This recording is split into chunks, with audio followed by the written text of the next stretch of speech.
Shalom, Bapak, Ibu, dan saudara-saudara yang terkasih dalam Tuhan Yesus Kristus. Selamat pagi, salam sehat untuk kita semuanya. Bagaimana kabar pada hari ini? Semoga semuanya dalam keadaan baik dan dalam lindungan Tuhan. Sebelum kita pagi hari ini mendengarkan firman Tuhan, merenungkan di dalam persekutuan doa hari Rabu pagi, mari datang kepada Tuhan di dalam doa.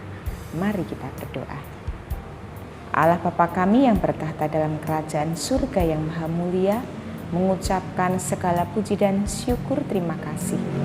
Engkau sudah menganugerahkan kepada kami pada hari ini kehidupan yang baru. Dan kami mempercayai bahwa Engkau tidak akan pernah meninggalkan kehidupan kami pada hari ini.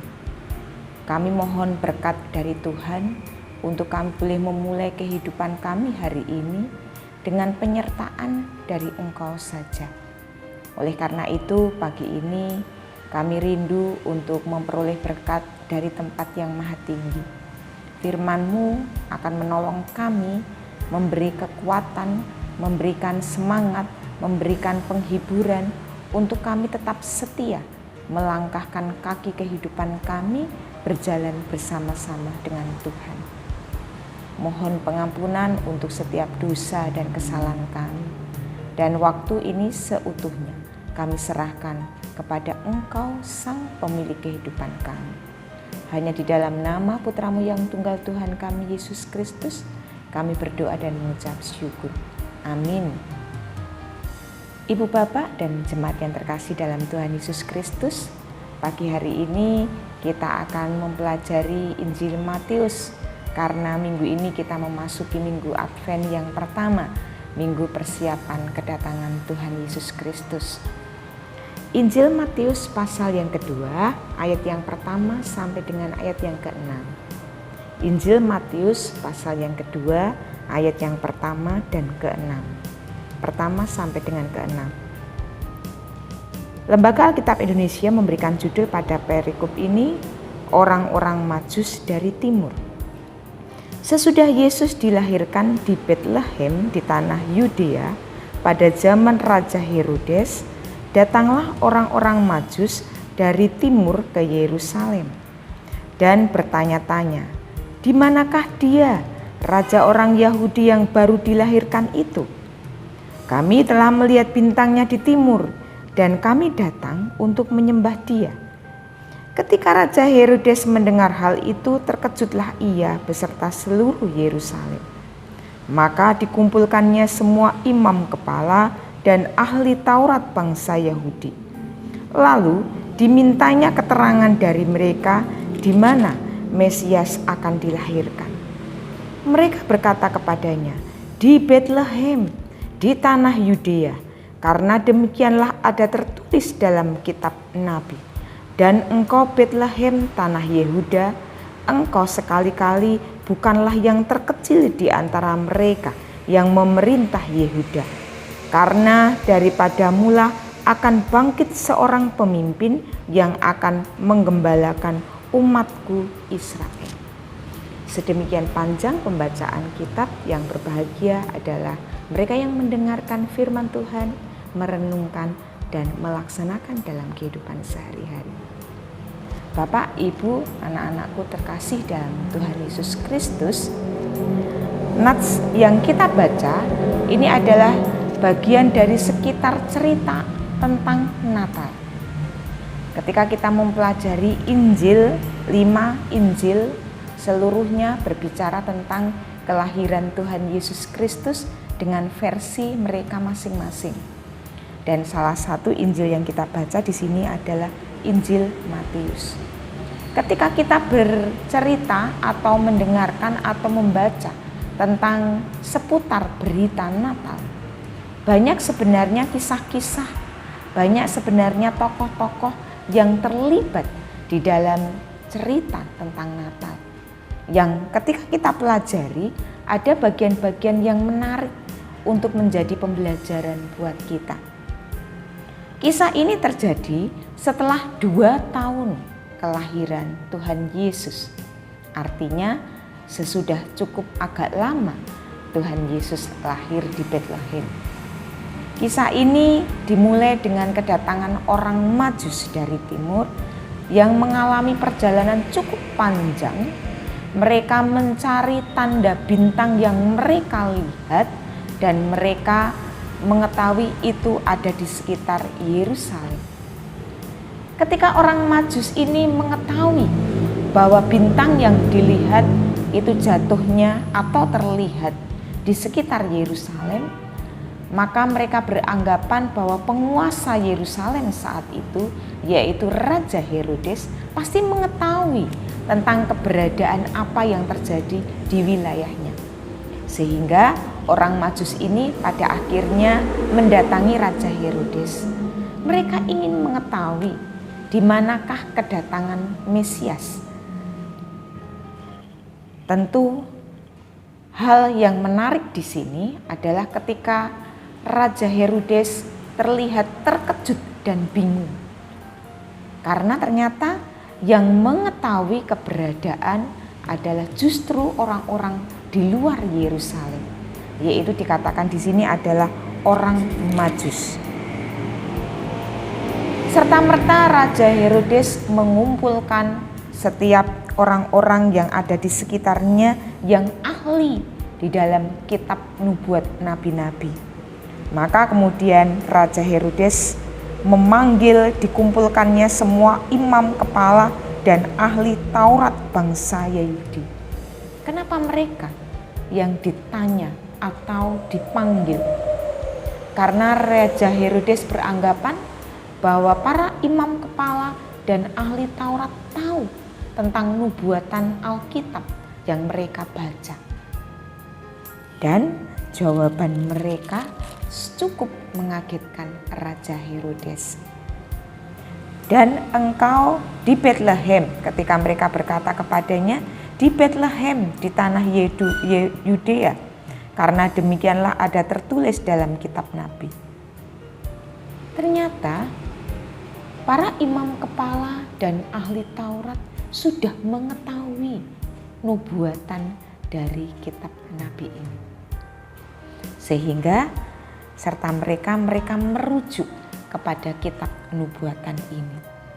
Pertanyaannya, kalau selama ini mereka tahu bahwa akan terjadi nubuatan, akan ada lahir seorang Mesias, juru selamat di Betlehem, kenapa mereka tidak dengan segera mempersiapkan kedatangan Sang Mesias?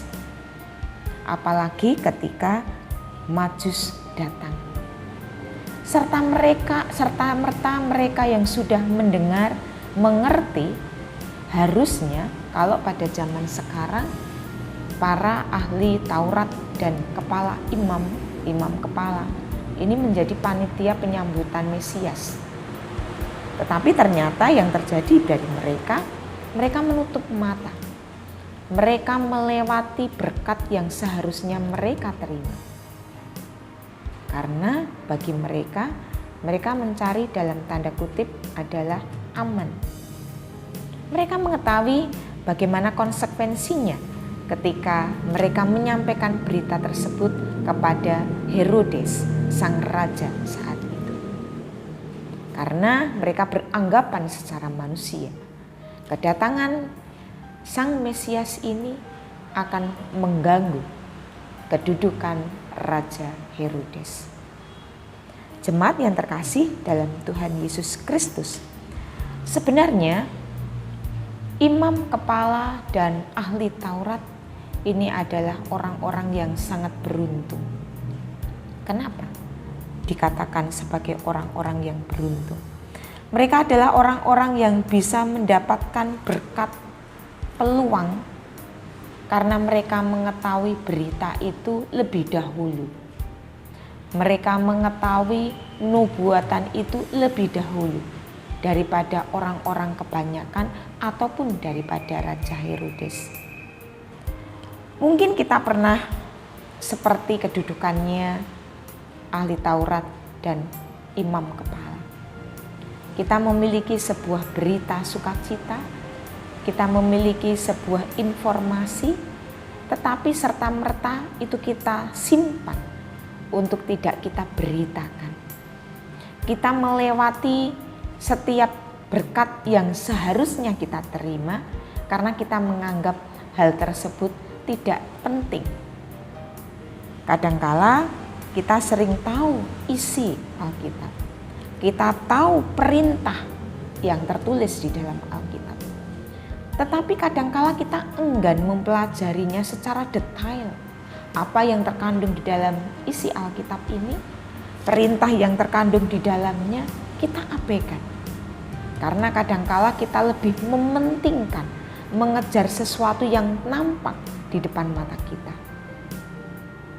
Kalaupun kita serta-merta sama seperti imam kepala dan ahli Taurat, mengetahui sesuatu hal dan kita mengambil peluang untuk mendapatkan berkat, tentunya itu adalah sesuatu yang menguntungkan kita. Memang tidak selamanya ketaatan itu untuk mengejar suatu berkat. Tetapi kadangkala Tuhan menjadikan satu paket berkat itu dengan ketaatan.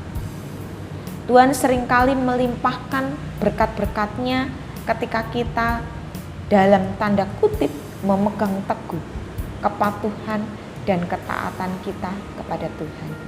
Artinya kita tidak mengabaikan. Kita mengambil peluang tersebut. Dan ketika kita mengambil peluang tersebut, mengetahui isi keberadaan berita penting di dalam Alkitab dan kita mengerjakan itu, kita taat, kita patuh, maka di dalam kehidupan kita akan mengalir berkat-berkat yang serta-merta mengiringi langkah hidup kita. Jemaat yang terkasih dan anak-anakku sekalian, nah biasanya kita baru menyesal ketika kita sudah melewati berkat itu dan mengabaikan setiap peluang yang ada pada kita ketika kita diperhadapkan kepada suatu ujian hidup. Memiliki Alkitab, mengetahui isi Alkitab, mengetahui perintah-perintah yang ada di dalamnya merupakan satu keuntungan buat kita. Karena di luar sana banyak yang belum memiliki Alkitab. Banyak yang belum mengetahui isi Alkitab. Banyak yang belum mengetahui perintah-perintah ketetapan Alkitab. Satu keberuntungan kita ketika kita mengetahui lebih dahulu. Akankah sama sikap kita dengan ahli Taurat dan imam kepala tadi? Ketika mengetahui keberadaan kedatangan Sang Mesias, mereka melewati berkat itu sehingga mereka tidak mendapatkan apa-apa dalam kehidupannya.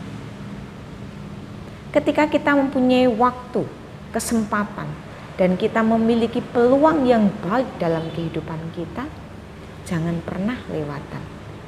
Jangan pernah kepatuhan, ketaatan, dan setiap perintah-perintah Tuhan ini kita lewatkan. Kita belajar untuk taat, kita belajar untuk senantiasa berjuang menjadi lebih baik lagi. Supaya apa? Supaya kehidupan kita pun diberkati oleh Tuhan. Dan ketika kita berjuang untuk taat, untuk patuh, percayalah kita pun bisa dijadikan Tuhan menjadi berkat bagi orang-orang yang belum memiliki Alkitab, yang belum mendengar tentang isi Alkitab, yang belum mendengar tentang perintah Alkitab. Melalui kehidupan kita, melalui apa yang kita kerjakan dalam kehidupan kita, sehingga orang-orang di sekitar sana akan melihat perbedaan antara orang yang sudah mendengar dan memiliki berkat lebih dahulu dengan orang yang belum. Setiap tindakan, setiap kata, setiap hal yang ada dalam kehidupan kita menjadi Alkitab-Alkitab yang terbuka. salah satu contoh hal penting menyikapi kehidupan kita saat ini. Ketika kita diperhadapkan pada dunia luar, bagaimana kehidupan orang Kristen di dalam aniaya, baik aniaya secara fisik maupun secara psikis. Kadangkala kita terombang-ambing ataupun mengikuti aliran dunia. Secara manusiawi boleh ketika kita ikut marah, ketika kita ikut dalam tanda kutip mungkin menahan emosi. Tetapi apa yang sudah diajarkan Tuhan Yesus ketika Yesus dianiaya bahkan disakiti oleh muridnya pun, Tuhan Yesus tidak pernah marah. Tuhan Yesus mengatakan, Tuhan ampunilah, karena apa yang mereka perbuat mereka tidak mengerti.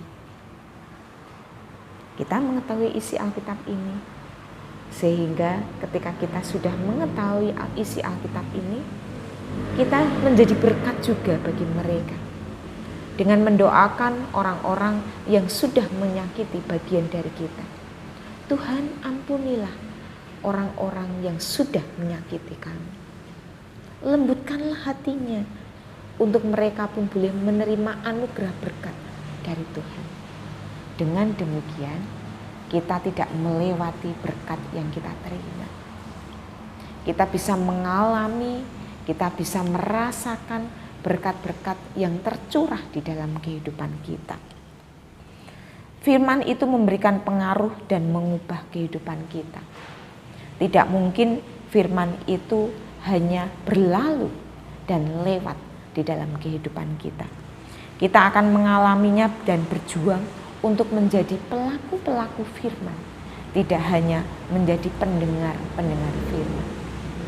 Kita mudah untuk membagikan berita Alkitab. Kita mudah meneruskan video tentang Alkitab.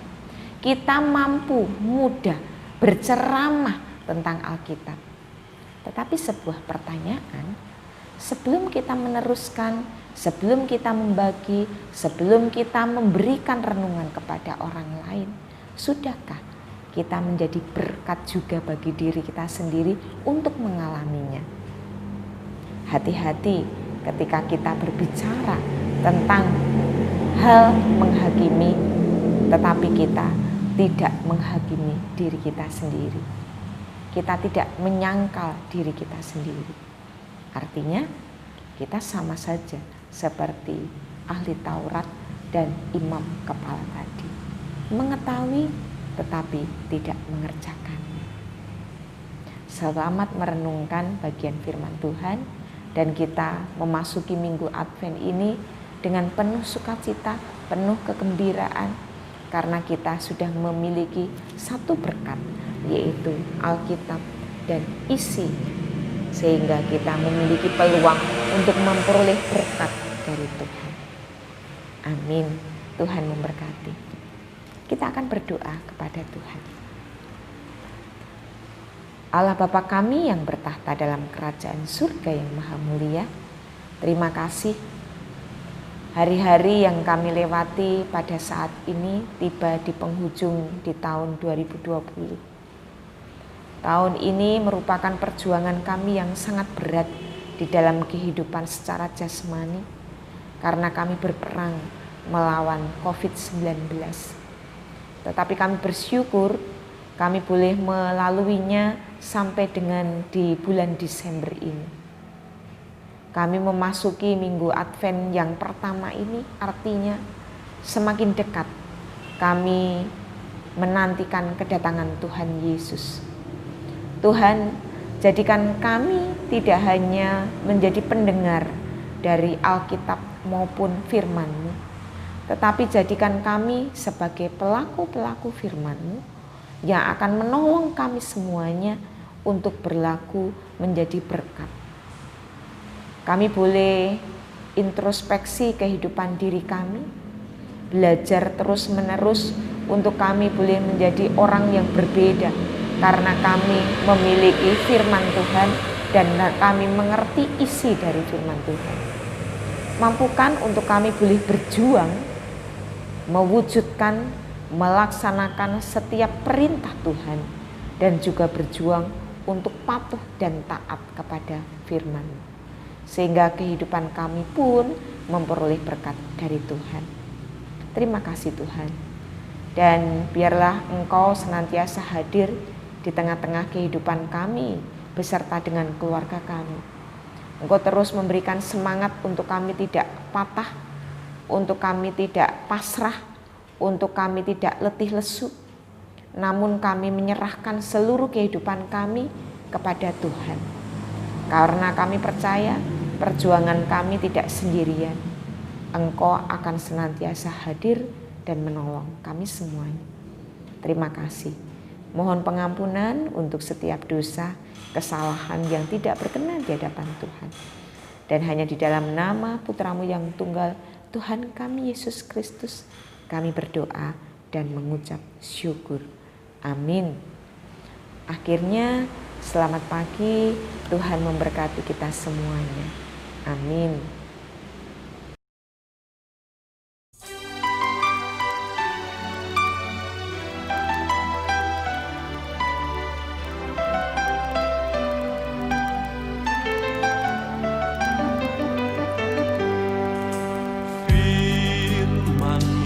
Pelita bagi kakiku, terang bagi jalanku.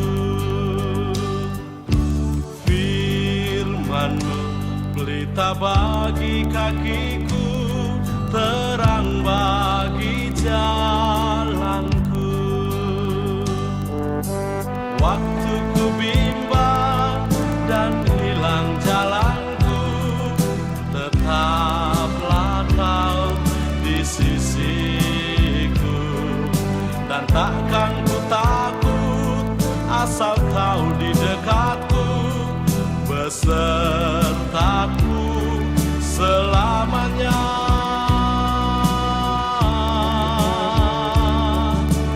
Firman-Mu pelita bagi kakiku, terang bagi jalanku. Firman-Mu pelita bagi kakiku, terang bagi jalanku. Waktu ku bimbang dan hilang jalanku, tetaplah Kau di sisiku, dan takkan ku takut asal Kau di dekatku, besertaku selamanya.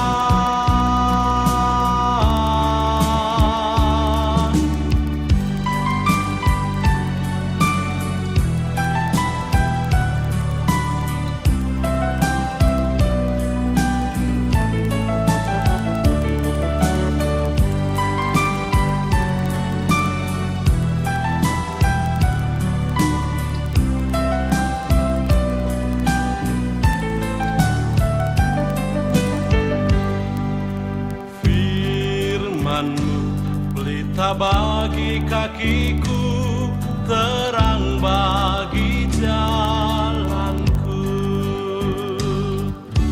Firman-Mu pelita bagi kakiku, terang bagi jalanku.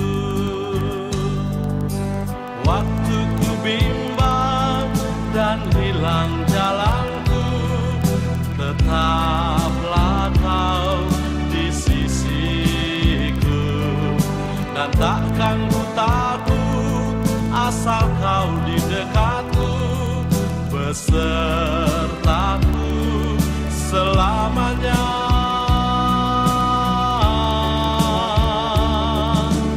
Firman-Mu pelita bagi kakiku, terang bagi jalanku. Firman-Mu pelita bagi kakiku, terang